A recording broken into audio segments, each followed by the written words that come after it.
Hola, ¿qué tal amigos? Bienvenidos a Science y Fierros, el podcast en donde hablaremos de entrenamiento, culturismo, nutrición, siempre desde una perspectiva crítica, integral y evolutiva. Yo soy San y el día de hoy estoy muy contenta porque fíjense que tenemos un episodio un poco diferente. Yo sé que ya hemos tenido episodios en inglés y en esta ocasión tenemos a una invitada de lujo.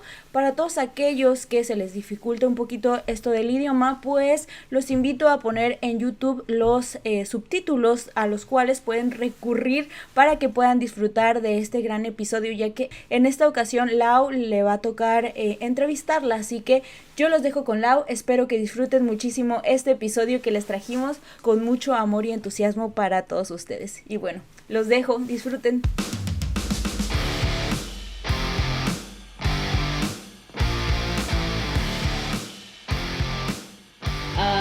Well, first of all, like I said, I've been following your journey for quite some time, but for everyone listening to us, especially people in Mexico, in other countries aside from the UK, would you introduce yourself and tell us a little bit more about who you are, what you do, and how did you get started with bodybuilding?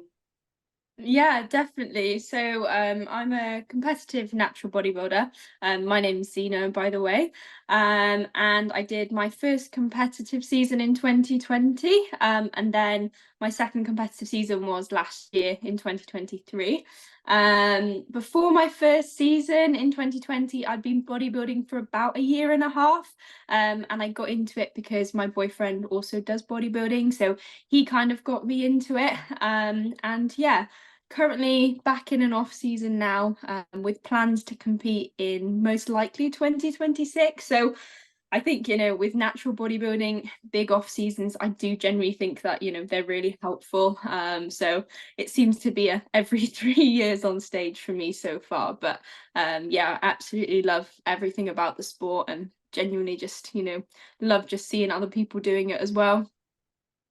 Well, that's really nice, and it's impressive to know that you did 1 year and a half of training and then decided to make the jump to compete. Yeah. For example, I've been training for, I don't know. It's always a weird question, when someone asks you, how long have you been training? Because you can say, well, I've been going to the gym since this long, but actually properly training hard and with good execution and also managing all the nutrition side of things, then it's like another period of time. And Yeah. it gets even shorter when you realize how many things play a role into this. So it's really impressive Yeah. for me.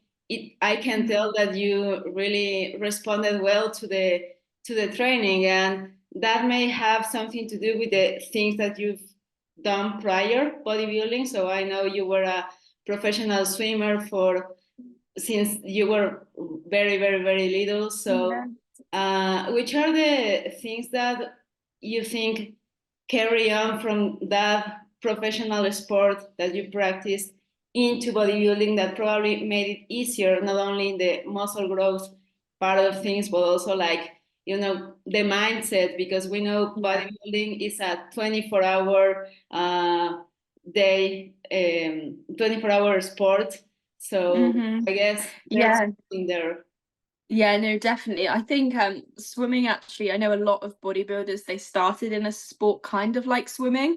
And I think it's just very, very similar where, every single thing that you do out even outside of the gym affects your performance. So it's kind of like a 24/7 sport, even the training aspect is such a small part of the whole process. So you, like you said, you have to focus on your nutrition, just your day-to-day habits. They are very kind of like set in their ways. And I think just, having like a long-term goal, and being able to just kind of do the same thing over and over again every single day, even if your like race or your competition is so far away, is you have to be a very specific type of person to not kind of live for that short-term satisfaction. And obviously, in the gym when you get kind of personal bests, or in the swimming pool where you get like a new PB in training, you know, they are short-term goals, but ultimately you're working for something bigger. And I think just kind of the discipline carries over so nicely, and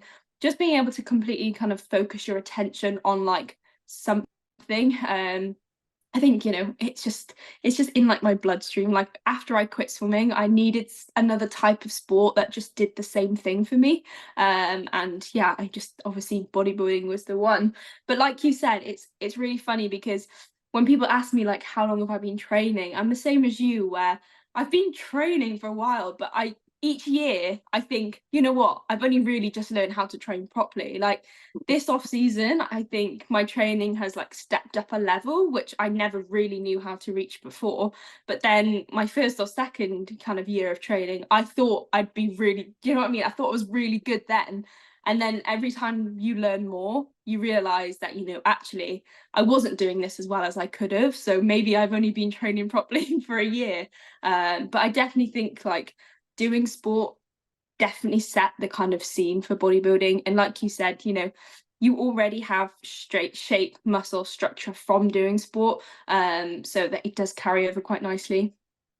Yeah, definitely. And you said something that I would really like to touch on, which is how you work with different coaches with who may share like similarities regarding, we know, like all the principles of training and the training variables are the same wherever you train and whoever you train with. However, like this philosophy, this approach can have like different shades depending on who you are working with. So I know your last season you worked with Brian Minor from Team BMJ, and well, you would know better than myself, but from like this side, it looks like you made like huge progress regarding like muscularity. You even adventured to compete in other divisions like bodybuilding, which was amazing to see you there, like really shining with all the musculature that you have, especially on the upper body. So that was really nice to see. And now you're working with AJ, which is one of the, I will say, like the main like icons in the bodybuilding scene, especially in the UK, but who has like a different perspective, especially regarding like training intensity, like for example, training to failure or closer to failure in almost all sets compared to leaving some reps in the tank. And I remember, I don't know if I heard you said that, or it was Brian in a podcast as well, that there is this point where you have to, as a coach and as an athlete, like make this or find this middle point between what you like to do as an athlete. Like I can guess, and you will tell me now, you really like training like hard and going to the limits and past the limits. And the coach in this case, Brian, comes from like a different perspective, and finding like that middle point. I think that's really valuable, and it makes you even more complete athlete once you have tried like different coaching philosophies, because it would be easier for you to stick to the things that you are comfortable with, but you try that, and I'm sure you get like really a lot of tools from that now you can put into practice with now AJ, but probably having like more enjoyment maybe, because it's at the end the style of training that you strive for. So how that mix of coaching philosophies along your career has made you a better athlete? Yeah, no, it's you know, so many points there to touch on. And I think, you know, that, like you said, like trying different things for me has been, you know, so eye-opening. And I think, you know, the kind of like reps in reserve, you know, philosophy has such a bad name, and I'm so glad that, you know, I spent a year with 3DMJ and, you know, listening, learning and trying, because I genuinely do think like that training style works for so many people, and I literally wouldn't change my year for that. Like, it was amazing. Brian is an absolutely amazing coach, and I literally learned so much that year, and I did really enjoy it. And the thing is as well is, you know, when I started with Brian, we tried it kind of solely like reps in reserve, you know, how they initially would program athletes. But then coach feedback with me was kind of like, what do I like of that and what don't I like? And then over the year, what we did was kind of make a hybrid of kind of the things that were backed up by science, and the things that I enjoyed. So it got to the stage with my training where we would kind of have some exercises as like more sets with reps and reserves, just kind of accumulating volume, and then some sets where I could just take them all the way. And by the end of it, you know, we found a really nice balance that, you know, for me worked really nicely. But everyone's different, and I think that's the thing with coaching styles and training, is every athlete is very different. And I think the year of that, doing that style on prep whilst working full time as a vet, for me worked really nicely, because I never got too fatigued that I couldn't function. But you know, I did kind of take some sets to fail that I probably wasn't meant to, just because I think the UK bodybuilding culture is very different to everywhere else. And I think in the UK, the way we've kind of been brought up as bodybuilders is, you know, intensity and like taking things to places that I don't really see as much in other countries. And, you know, again, I don't personally think there's a right and a wrong way, but I do love the way that we train here, and I love the intensity that everyone trains at, and, you know, just how like deep everyone gets when they're training. Like for me, that's what excites me, you know, going into a set and just knowing that I can like take it like really to places that a lot of athletes wouldn't go. And I think being able to train like that is something that I missed a lot.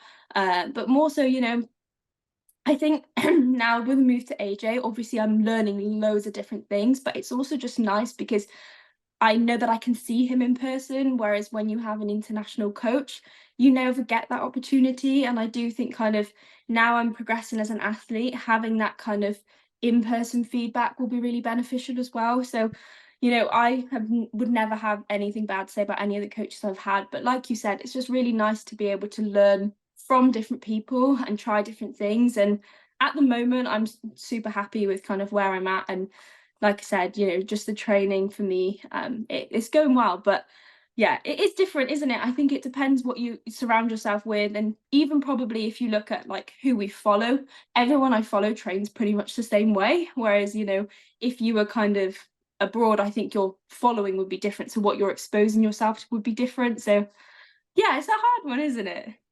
Yeah, definitely. And you touch into something that I think it's really important, which is culture.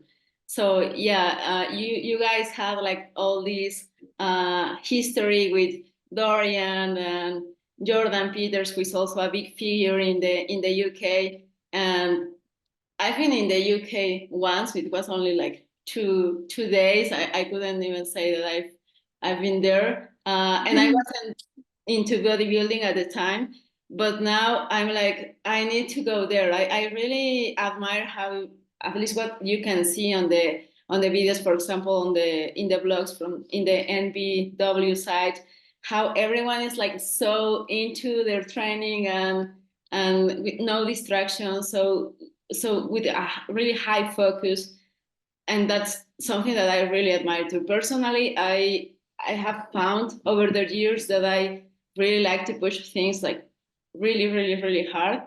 Fortunately for me, now with Alberto, we have a lot of sets into going into partial, so it's a lot of training to failure as well. And I feel weird whenever I don't do that. Whenever I have to get shy from that. For example, during deloads prior to Alberto, I worked with Jacob Skepis from JPS in Australia.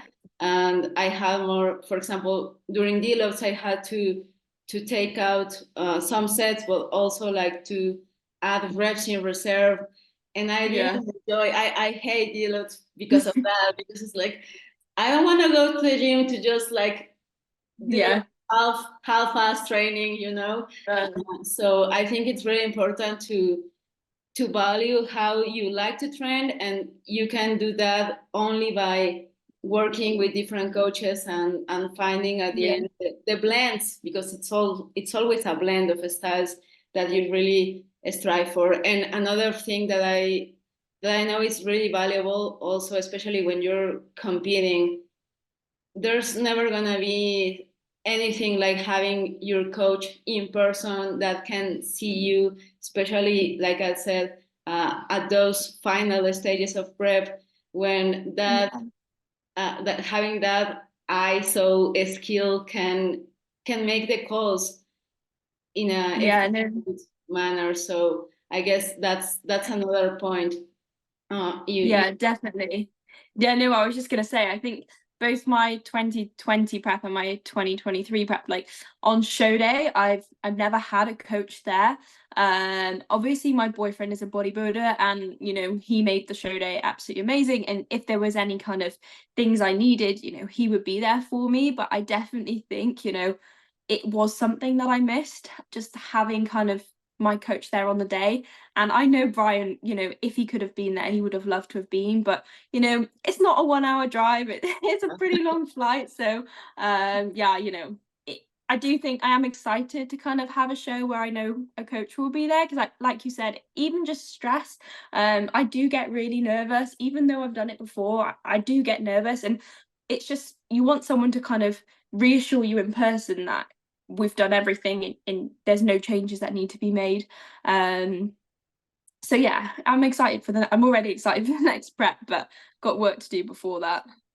Yeah, and it seems like it has been a really good transition from the competition and the season now to the then the recovery phase. I don't know if you did that or maybe like a slow reverse diet. So if you could tell me more about that. Well, first of all, how did you last season worked? I know you have a really good success with different competitions. You got your pro card. You competed also in bodybuilding. Also, how did that happen? How did you make that call of getting into the stage and in a division that's not? I think in natural bodybuilding categories or classes are more similar, like the physiques aren't drastically different from what you can see in the enhanced side, but at the end it's different posing. So if you could give me like a recap of your last season, and how did you transition to this off season, either with a recovery phase, recovery diet, or a reverse diet? Yeah, no, definitely. So, you know, it was never a solid set plan to compete in physique and bodybuilding. I know that at the moment I'm most suited to figure, and that's just basically because I think my shape, the level of muscle that I have, you know, and just enjoyment factor, I love figure. But as I was prepping, I obviously wanted to try different poses, because even though my goal was with UKDFBA and BMBF, figure at the UKDFBA, you only get to do the 4 poses. You don't really get to do anything else. And I just think, you know, I've spent the last 3 years growing, and I really wanted to show more off, even if I wasn't going to do that well in it. So I proposed the idea to do some more categories, and Brian was all for it. He was like, just go for it, there's nothing to lose. So started practicing every single pose for every single category. And then my first show of the season was the UKDFBA qualifier, so did figure and physique in that one. And like, I had so much fun doing physique, but obviously, you know, we knew that I was more suited to figure. And then I did the BMBF qualifier, where I did figure and bodybuilding, and we found that I was actually a lot more suited to bodybuilding than I was physique, because I think women's physique has a very different look. The girls are a lot more kind of like, it's just a different look to figure, whereas I feel like figure and bodybuilding, you can cross quite nicely because of shape, structure. And I didn't really have the conditioning for bodybuilding, and ideally would have had more muscle. But again, like, I absolutely love taking my heels off and just having a great time with it. So got some feedback from the judges at that show, and they were like, in the future I could definitely be a competitive women's bodybuilder, but right now obviously I'm more suited to figure. But they invited me to finals in both categories, so I thought, why not? And then I did a PCA show, which was absolutely amazing, had so much fun doing that, and then went on to the finals. So UKFBA, I only got the invite for figure, which I just did figure, and then BMBF is where I got my pro card, and that was in figure. So I did figure, won my pro card, and then I did women's bodybuilding, which obviously I didn't win, but even just seeing myself against the other girls on the stage was really good fun, and I had, again, amazing time, and also just like amazing pictures. Like, my favorite stage shots of that year are from physique and bodybuilding, because you're doing different poses, you're showing your physique in a completely different way. And people said to me on the day, like, it's crazy how different you can look by posing differently. So in figure, I obviously look a lot different to taking my heels off, changing my bikini, putting my hair up and doing most muscular. Like, it's really nice to be able to kind of have that comparison of like, I can look like this, but also this is like a vision for the future. And I think to any people that are hesitant about entering a second category, like, you really have nothing to lose. You may as well just do it for fun. We all want to win. I think, we wouldn't do this sport if we didn't want to win, but equally, seeing yourself on stage with people in a different category that maybe you're aspiring to do in the future, that's like invaluable feedback, really. You never know what you're going to look like against different people until you get on the stage and do it. So yeah, I would just say, if anybody is considering it, just go for it. And then after so the UKFBA show was actually the last show that I did. I didn't qualify to go kind of to Worlds or anything with them, so I decided to stop the season there. I'd been on prep quite a while at that point, so I think it was like 35 weeks or something like that. So then we entered the kind of 3DMJ recovery diet, which was pretty big. My food is really strange, so my window of kind of prep calories and off-season calories is never that much. So I can diet on quite high, but I can't gain on that high, if that makes sense. So we jumped from about 1,500 to like 2,400. So my food wasn't that low in prep, but then, my food's not that high now. But yeah, we jumped straight up. And then my initial rate of gain was, relatively fast, but it felt good. And I knew that I just needed to get the weight on to just kind of just be okay again. Whereas, you can't gain muscle when you're that lean. And I think 3DMJ are really good at explaining the kind of recovery diet phase. So pack that kind of body fat on, and then started to kind of feel okay mentally, and started to get back to good training and just really enjoying my sets again. And then I actually went on a holiday, which was really nice, to Australia, and then started working with AJ when I got back. So yeah, I mean, I'm about 15 kilos above stage weight now, and obviously it's kind of March and I finished competing in October, so I'm happy with where we're at. Everyone's different though, aren't they? Like, my food hasn't really changed since stopping, since that initial increase of food, and I'm still kind of gaining about a pound every kind of week or two. So yeah, I mean, I feel happy. Training's going well, so can't complain. I think that's really important and something that sometimes we forget about, right? Like, everything, all the attention, all the focus is placed during the season, and then, okay, but then what, right? How are we gonna transition to a healthy body composition, also a healthy mindset? Because contest prep can be really I'm sure it's a really amazing experience, but at the end you put yourself in a place of discomfort, and especially for someone like you, that's something that I really admire too. For the people that don't know, you're a veterinary surgeon, right? So sometimes you have to do these night shifts, and I saw your stories, like having 2 hours of sleep, and then the next day getting all the steps and possibly a training session. So I think that's something that it's really admirable to do so. And talking about that, how did you get to balance both things? Because as we said, bodybuilding, it can be like a really I don't know, maybe it's not the right word, but invasive, in the sense that everything, like you said, everything affects it. Yeah. And having a professional career like the one you have, and also probably it works in your favor that your partner is also a bodybuilder, so he can get whatever you're going through. But at the end, you have to be really in a really good mental state to do your work, but also without sacrificing the process that you're in.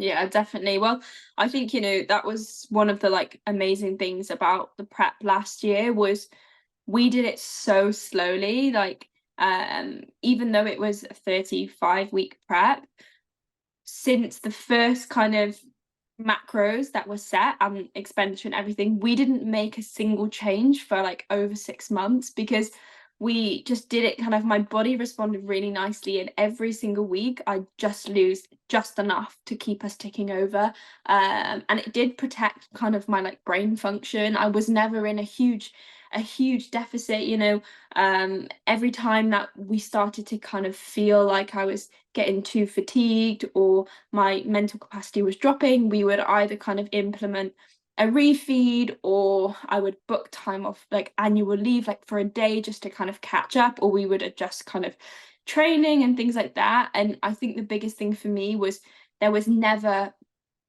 apart from kind of like 1 or 2 weeks, we never had to like really dig. We just had to kind of just keep doing what we were doing, which was nice. And don't get me wrong, like there was a few odd weeks that were harder than others, but I think having the long prep and just the slow rate of loss was kind of like, it was good. And what we did was we had quite a big rate of loss initially when I was obviously heavier, and I had like no worries about kind of brain function and things like that. And then I was quite lean for a long time, but it just meant that each week we could just take a tiny bit off and keep food pretty high. And I didn't do any cardio the whole prep, which was a very big thing for me, because I hate it. I don't like cardio. It's another thing of my day that I have to think about.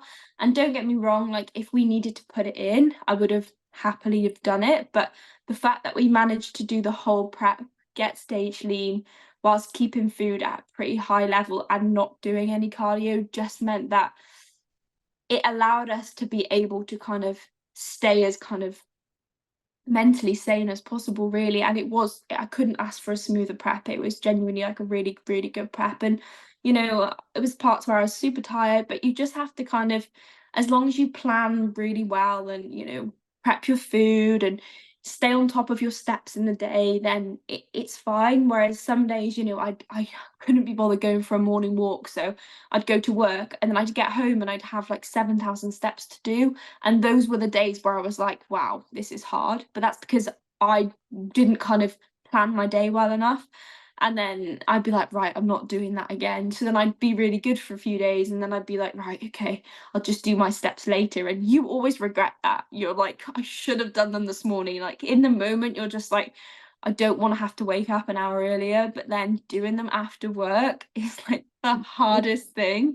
But yeah, I think, we managed it pretty well, but it also kind of helped that, I was at a good place with work. I'd settled into my job, and everyone in work was really understanding, and I explained the process to all of them, so they all understood what I was doing, and they were really supportive. Like, there was one day in prep that I remember I was struggling, and they just all kind of picked me back up. I was doing surgery that day, and one of the girls was like, if you need anything, like, I will do it for you. And that to me just meant the world, when people around you that don't necessarily get it but try their best to help.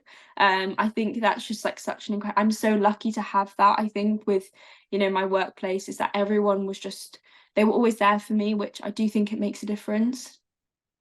Oh yeah, definitely. And I think that doesn't come like for free. Like, I would think that people were willing to help you out when you need it, because I'm sure you're the same way with them whenever they're struggling. So um, that, and also the communication side of things.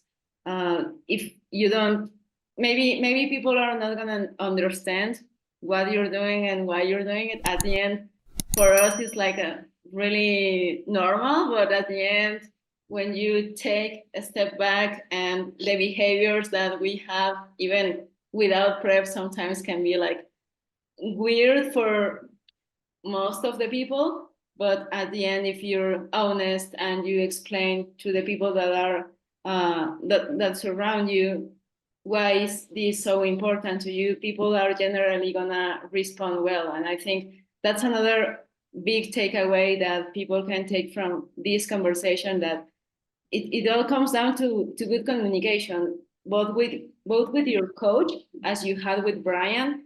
Brian could do these adjustments and have this plan from the get-go, because he knew what you were into, your profession, and how your schedule was, but also the people surrounding could help you and make things easier or smoother for you when the time had come.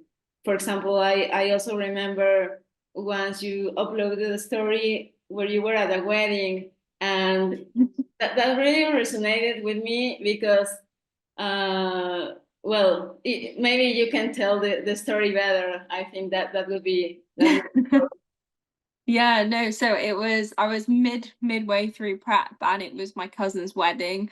And initially I kind of just thought, oh, I'm just not gonna go, because I don't want to have to kind of sometimes it's like I just don't want to have to explain to people, or I don't want to have to kind of just be that awkward person. But equally, like, there was no way that I was going to go off plan. Like, that's something I would never do. So initially I was like, I'm not going to bother, but then I was like, you know what, it's my cousin's wedding, like I can't do that, and I just kind of have to just explain to people what I'm doing and why. So I messaged my cousin before the wedding and just said, look, like, I'm doing a competition prep and I have to eat a certain diet. Like, do you mind if I bring my meal, and do you think they would be okay with that? And he was like, no problem. Like, I'll message the catering company, make sure that they're happy. And they came back and they said there's no problem. They can heat my meal for me, and just bring it and take it straight to them when I get there. So I took my little beef and rice meal in a Tupperware. And then when I got to the wedding, I gave it to the catering team. And then when they served everyone's dinner, they had heated it and brought it out on a plate like everybody else's, which was just so nice of them. And I just said, like, thank you so much. And they was like, it's not a problem. But nobody asked questions, which was like really nice. And if they did ask questions, it wasn't in kind of like a condescending way, like, why are you doing that? That's really strange. It's kind of like oh, you're competing. That's really nice. And I do genuinely think, surrounding yourself by people that are open to kind of listening to why you do things, it does make such a difference from your day to day. Because I think, I've heard stories of friends that are gone to their workplace, and people have kind of just almost kind of been like, what are you doing that for? And in a negative way, whereas the people I've had around me have always been so positive about it. And my first prep, I was actually at university, so I was living in a house of 6 people, and every single day, they would just be intrigued, and they would ask like questions, and they'd ask if I'd need anything, and they never once kind of said like, I why are you doing that? Which was really nice. And even little things like they would carry my bike down so that I could do my cardio with them when they were watching a series or something. And it was just, you know, surrounding yourself by people that like, just even if they would never ever do it themselves, like appreciate what you're doing. Yeah, I do think it makes such a difference. Yeah, definitely. And that's something that I think people can really appreciate, because, you know, if you don't ask, you will never know how people Yeah. are gonna respond to. Probably not every single time or every single person is gonna respond how you would want to, but at the end, then it's a problem of them and not yours. Yeah. From what I've seen, you, as you said, you had some maybe days or weeks that were kind of a struggle, but at the end, prep went like kind of smooth. And I'm guessing, aside from all the planification with the training, the nutrition, the good communication, having this level of organization with your task and everything else that you do. But do you have any special, like, I don't know, like strategies that you use for managing stress? I know some people like to go for a walk, or some people like to meditate, or things that could serve you in that manner. I was gonna say I just nap, honestly. Like for me, I think from my swimming days, like a nap, even if it's 15-20 minutes, solves like half of my problems. But I would definitely say, like, if I was gonna try and kind of give something a little bit more like relatable, is just making sure that you have time for yourself. And you know, when you don't have plans with either the gym or, you know, training gym or training, either the gym or work, then you don't have to fill that time with something else. And I think that's something that I learned during my prep was, you know, say I had a weekend day where I was on a rest day and I wasn't working, I would think, okay, what should I do on that day? What should I fill my day with? But being able to just not is actually such a big thing. And I think having time where you don't have anything that you have to do is really helpful, because you do need to rest. And I think if you just keep going and going and going and filling all of your time, then you're almost just kind of avoiding the fact that you're probably exhausted.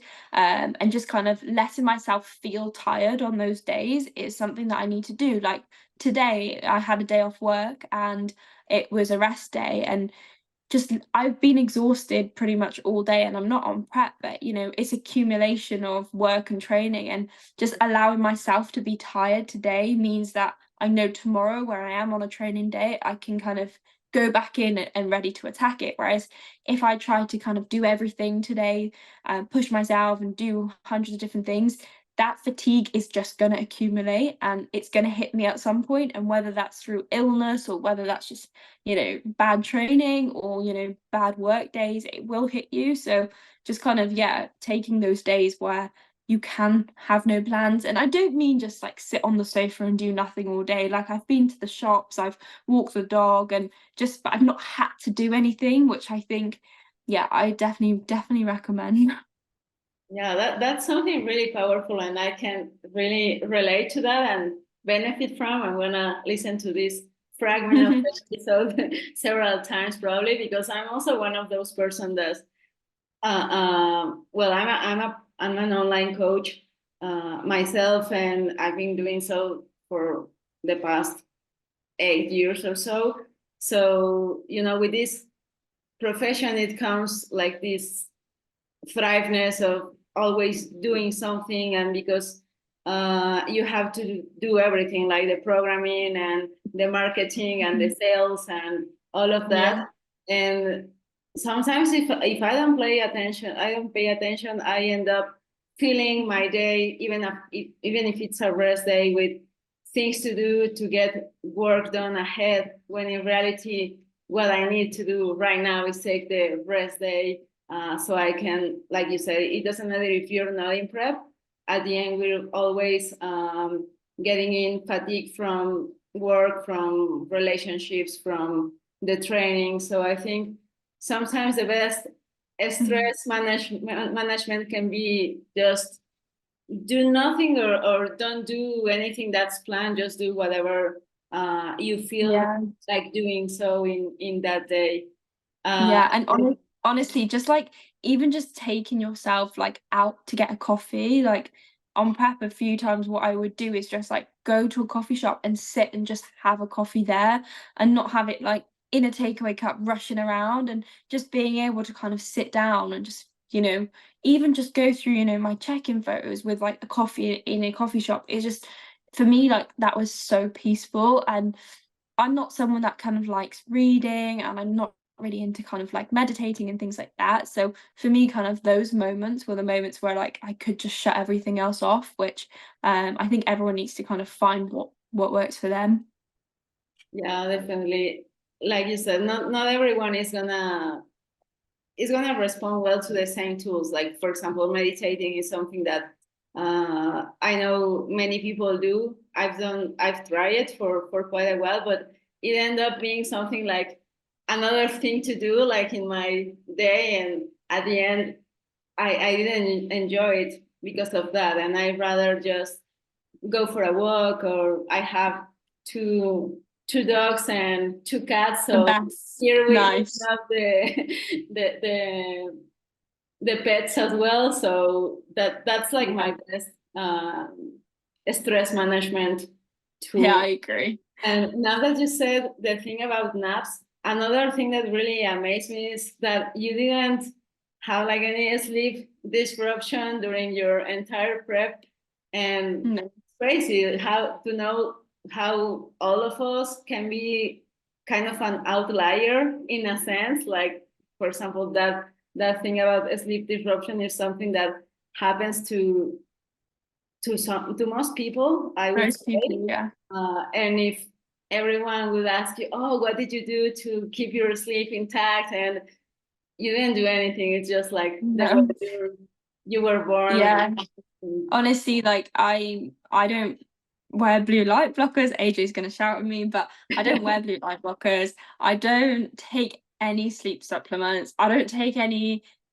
I'm just really good at sleeping. Like I think just from a young age, when like with swimming, I had to just sleep where I could in the day. So I'd get up to swim before school, and I'd try and have like a 15-minute nap after swimming before school in the car on the way home, or in the car on the way back to the pool after school, or in competitions you'd find like a little corner and try and get like a 20-minute power nap. And I think, I've just always been someone where I can go to bed for 25 minutes and sleep for 20 of them, or, I go to bed in the night and like I know no matter what I've done, no matter what stimulants I've taken, I will sleep. And I'm very blessed for that. But like you said, that's not something that I do. That is just me. And I think, I could say you should do this and that. But realistically, like I know some people that they've just never been that kind of person. And there's other things where I wish like I liked or I could do easier. But genetics are also, my family are great sleepers too. So. Yeah, definitely. That's a great skill and genetic trait to have, not only during prep, but also when you're traveling. For example, I'm not the kind of person. Well, now I think I'm changing quite a bit. The last time, 2 weeks ago, 3 weeks ago, we went on a holiday, and for the first time in I think my entire life, I could sleep all the way through the airplane and in the bus. But if you have like a biohack for that, or a supplement, I would definitely buy it from you because I think that's very valuable. Another thing that I would like to touch on is, for building muscle, even if science says that we can build muscle during maintenance or even caloric deficit, if we're just getting started with training, or we are like in a very high level of body fat. But we know for experience and anecdotes that building muscle is gonna go better when you are in a surplus. But that sometimes can be tricky, I think, especially for women, that can be like the Mhm. hardest part of bodybuilding, to gain Definitely. weight and gain fat, especially once you've seen how your body looks in a really low body fat Yeah. point, like you did during your competitions. So Yeah. how do you manage that? How do you get away with that? And for what I see, you really enjoy this part, like the off season. Also taking Yeah. into account that again, it's my assumptions. I haven't worked with AJ or anything, but I'm in the NBW blog, Yeah. and I can see they're very open to going really high in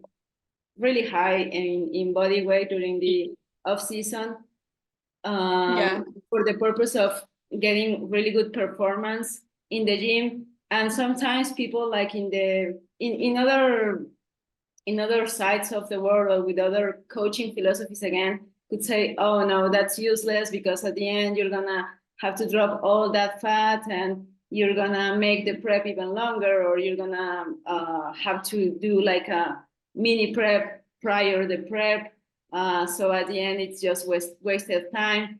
But as training to failure, it can have some value, and especially for some people. So first of all, how do you manage if you struggle with that part, or have struggled with that before? How do you manage Yeah. that? And then what's your experience being with pushing body weight even a little bit higher than probably you would like to, or what other people would say it's acceptable for Yeah. bodybuilding purposes? No, definitely. So I think kind of in terms of like managing it, I think the biggest thing for me, and this is kind of, I would say female specific, but I think probably guys could maybe take something from this as well, is like dress to fit your current size. Like I think, we've grown up where people are worried about either what size clothing they wear, or how they look in something that they used to look like. I literally have two wardrobes, and when I'm lean, I kind of almost like wear a certain kind of style of outfit, or dress a certain way that kind of fits my physique at that time. But like now I'm obviously putting on a lot more weight. I'm a lot heavier. I do find that I pick different clothes, and when I'm inside the gym, like at the moment I'm most comfortable in a baggy top, or a baggy hoodie, or it might be leggings on one day, or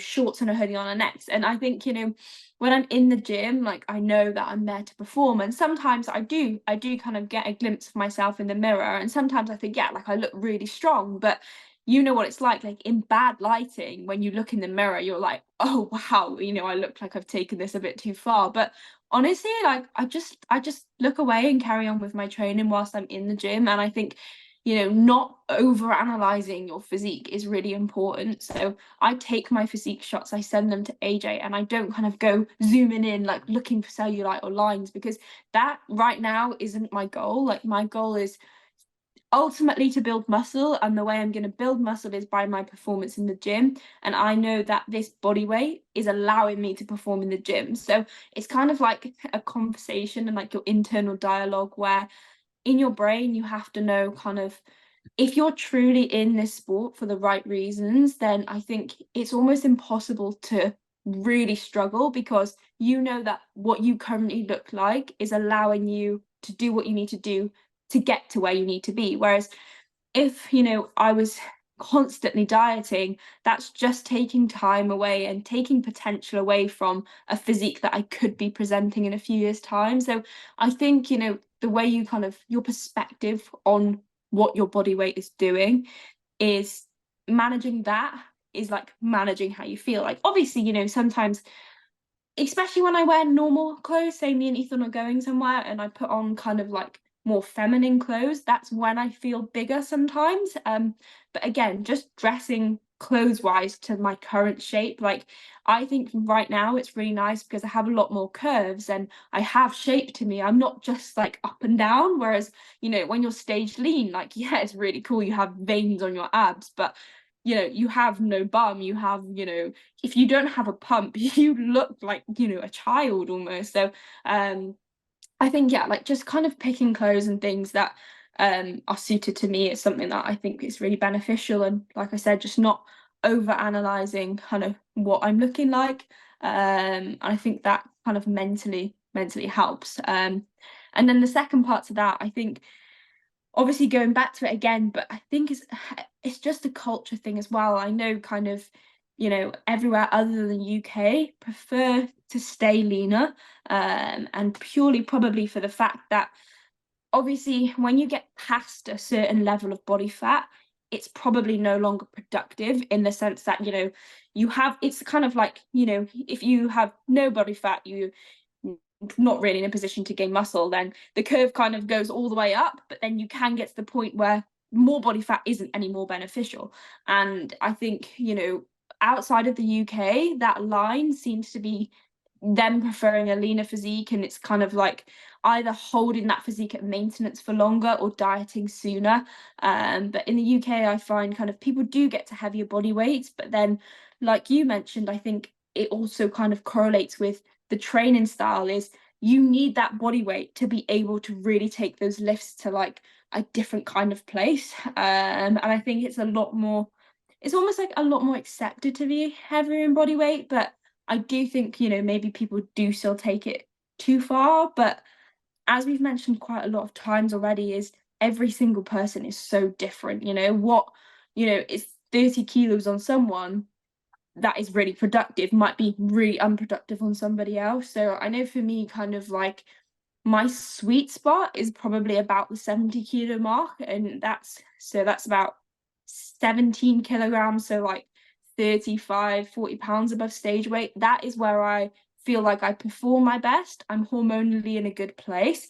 You know, appetite is still pretty good, but anything over than that, I feel like I start to find the negative effects of just being kind of like more tired, or, you know, just not, just feeling sluggish in myself. Whereas I know some females, and I think males especially, they can put on way more weight before, you know, they reach that point. Likewise, I think there's a lot of people that can't put on that much weight before they start to feel those kind of negative effects. So again, I think the importance of having a really good coach, but also just kind of really good feedback if you're the athlete, of, you know, when you start to feel the signs of kind of your body weight not being productive anymore, is it's really important to have. And I think it comes with time. You know, I would never know those things when I started out training. I'd never know what was because of excess body fat, or what was because of me just being tired, or me just not being like as good at training in the gym, and when to need to take a deload. Like all of those things got mixed up. Whereas now I feel like I know when I need to deload.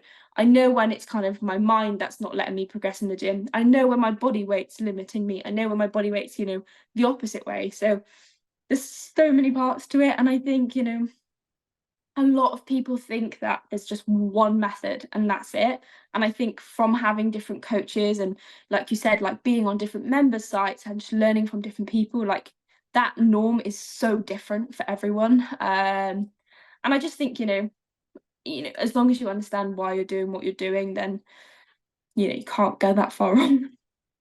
Yeah, definitely. And well, something that I would like to add is, for example, for me, that again, talking about genetics, my entire family is like super lean, always been lean. So Yeah. I have one sister, and we're both like really weird and outliers, in the sense that our lower bodies can be like super lean all year round, but all the body fat comes to the midsection, like, you know, Yeah. like most men do. So, Yeah. for example, for me, that's the hard part, because I can feel really good with shorts and that, but then like the Yeah. top part is like what's bothering me. But it's something that I've really come to accept, and also get more out of the enjoyment of the process of building. Once I came to know people like you, like the MBW side, I really like watching other women like pushing hard in the gym, and not staying lean all year round. And sometimes we can't do that or we can't see that other side of things if we just look at the local aspect of, for example, of where I live and like my family. So I have come to get other resources to watch other people, and in that sense, I think social media, even if people say it's bad because of these comparisons and everything, and it can be, again, it all comes down to your perspective, but that's the main reason I wanted to bring you on to the podcast, because I think more people in Mexico, that's where I live, in the country I am from, could benefit from hearing you, knowing it's way more than just getting into shape and step on a stage.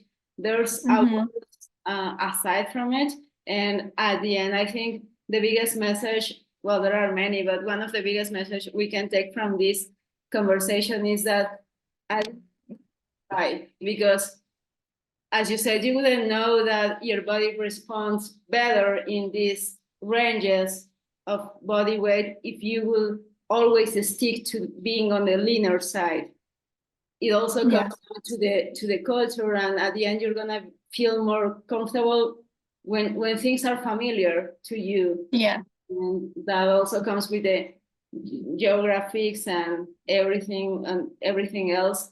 So, well, I would like to stay more time and talk to you for hours, but I really want to be respectful of your time. I know it's around 8 p.m., right? If I'm correct. Yeah, I think so. Yeah, how long have we been on here? It goes so fast, doesn't it? Yeah, it went super fast. So probably we could have you again another time now with Sam. And just a final question. Here in the podcast, we have this tradition of we started recommending books. Now you said you're not really that much into reading, but because of that, we expanded that question to could be a movie, could be a podcast, anything that maybe change your perspective on something that's important, or something that you would like everyone to know about. Like I said, a podcast, a movie. Do you know what? I'm going to use this. I'm sure, I know you've had her on the podcast already, but I'm going to do another plug for Loz's Natural Female Muscle podcast here, because I genuinely think, what she's doing with the female side of, natural bodybuilding is amazing. And even for males as well to listen to it. And I think, the content on her podcast is genuinely amazing. So it's not biased. I think, it's a really, really good place to find just more about the sport and more about kind of just like little things that maybe people don't think about, and just more conversations like we've had today. Because I think, a lot of people can learn just from listening to other people and just realizing that we're all just normal humans just doing something that we love. None of us are kind of just, anything. We're just normal people that have a passion for something. So yeah, plug Loz's podcast here, Natural Female Muscle. Yeah, definitely. And we will make sure to write that in the description. And I'm also a huge fan of Loz AJ, and especially that podcast. That's where I find you after the Instagram post and everything. So, well, thanks again, Zena. It's been really nice. Thank you so much. It went super fast, and hopefully we can get again to talk. And I hope you have a really good weekend, and your off season continues to go super well. Amazing. Thank you so much for having me on. Thank you, Zena. Well, thank you. Bye. You too. Bye.